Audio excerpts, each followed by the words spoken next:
నమస్కారం ఘంటారావానికి స్వాగతం ముందుగా ప్రధాన అంశాలు రిజర్వేషన్లు రాజ్యాంగంపై కాంగ్రెస్ తప్పుడు ప్రచారం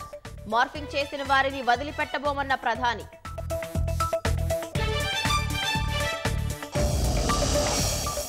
మోదీ అమిత్ షా నోటీసులకు భయపడేది లేదన్న సీఎం గుజరాత్ పెత్తనమో తెలంగాణ పౌరుషమో తేల్చుకుందామని సవాల్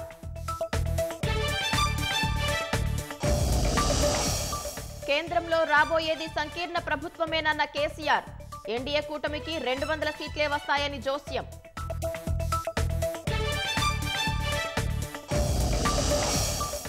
ఏపీలో ఉమ్మడి మేనిఫెస్టో విడుదల చేసిన కూటమి నేతలు సంక్షేమంతో పాటు అభివృద్ధికి పెద్దపీట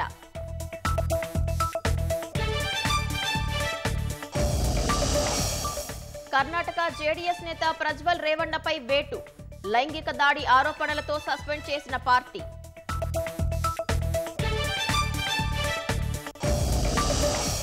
ఛత్తీస్గఢ్ దండకారణ్యంలో మావోయిస్టులకు మరో దెబ్బ భద్రతా దళాల ఎదురు కాల్పుల్లో 9 మంది హతం